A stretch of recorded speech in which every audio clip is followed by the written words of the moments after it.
प्रभु यीशु मसीह के जलाली और सामर्थी नाम में आज फिर दिनांक 8 अक्टूबर दिन शुक्रवार को हम आप सबका स्वागत करते हैं। आज का विषय है चट्टान और गड्ढे। चट्टान और गड्ढे। यशायाह नबी की पुस्तक उसका 51 अध्याय उसका पहला पद। हे धर्म पे चलने वाले, हे यहोवा को ढूंढने वाले, कान लगाकर मेरी सुनो।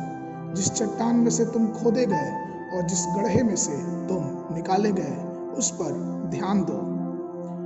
यशायाह भविष्यवक्ता न केवल उस चट्टान की बात कर रहा है जिससे हम तराशे गए हैं, लेकिन वो हमें ये भी कहता है कि उस गड्ढे की तरफ भी देखें जहां से हम निकाले गए हैं। हमारे जीवन में दो कारक हमेशा ही रहते हैं, एक आध्यात्मिक और एक सांसारिक कारक। और शुरुआत में वचनों को अगर देखें तो शास्त्रों के अनुसार, वचनों के अनुसार दो प्रकार के जन्म का भी उल्लेख किया गया है। एक ऐसा जन्म जो हमें माता के गर्भ से मिलता है और दूसरा जन्म जो आध्यात्मिक जन्म होता है, जो यीशु मसीह के लहू बहाए जाने के द्वारा और उस पर विश्वास किए जाने के द्वारा हमें और आपको मिलता है। इसलिए तो अगर हम यूहन्ना की पुस्तक उसका 3 अध्याय उसका 4 पद देखेंगे तो निकोदेमुस ने जब यीशु मसीह से बातचीत किया तो उससे पूछा, वचन कहता है निकोदेमुस ने उससे कहा, मनुष्य जब बूढ़ा हो गया तो वो क्यों कर जन्म ले सकता है?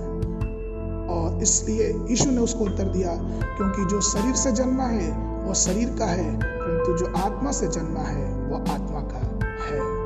मेरे प्रियो, यीशु न केवल जन्म और मृत्यु को बांटते हैं या फिर विभाजित करते हैं, लेकिन वो दूसरी मृत्यु की बात करते हैं जो मनुष्य के जीवन में पाप के कारण आता है।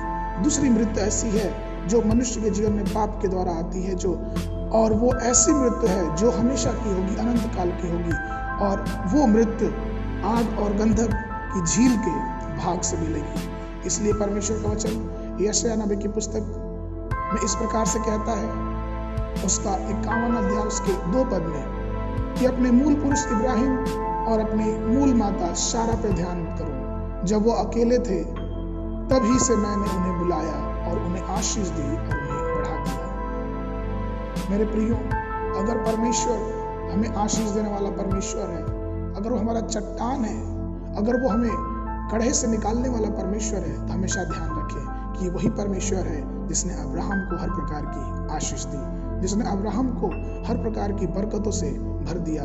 हम इब्राहिम के वंशज हैं, और अगर हम इसराइलियों से बात करें तो वो इस बात पे बहुत घमंड करते हैं कि वो इब्राहिम के वंशज हैं, लेकिन हमें ये भी याद रखना है कि जो चट्टान ने हमें बनाया है, हमें सरोजा है, हमें अपने हाथ से उबारा है, हम ये भी ध्यान रखें कि हम कहीं से निकाले भी गए हैं, हम उस गड्ढे से निकाले गए हैं।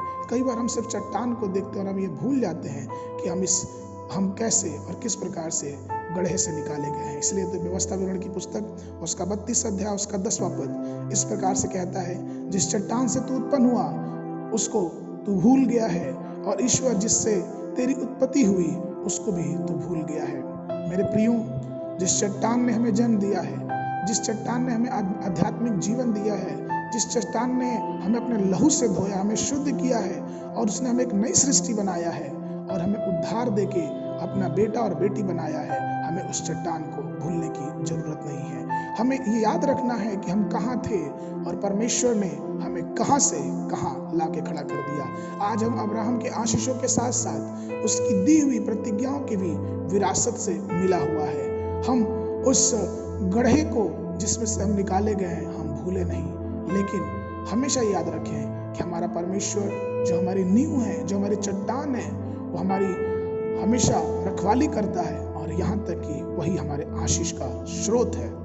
आज के मनन के लिए यशायाह नबी की पुस्तक उसका 26 अध्याय उसके 4 पद में, यहोवा पे सदा भरोसा रख, क्योंकि प्रभु यहोवा सनातन चट्टान है। परमेश्वर आप सबको आशीष दें।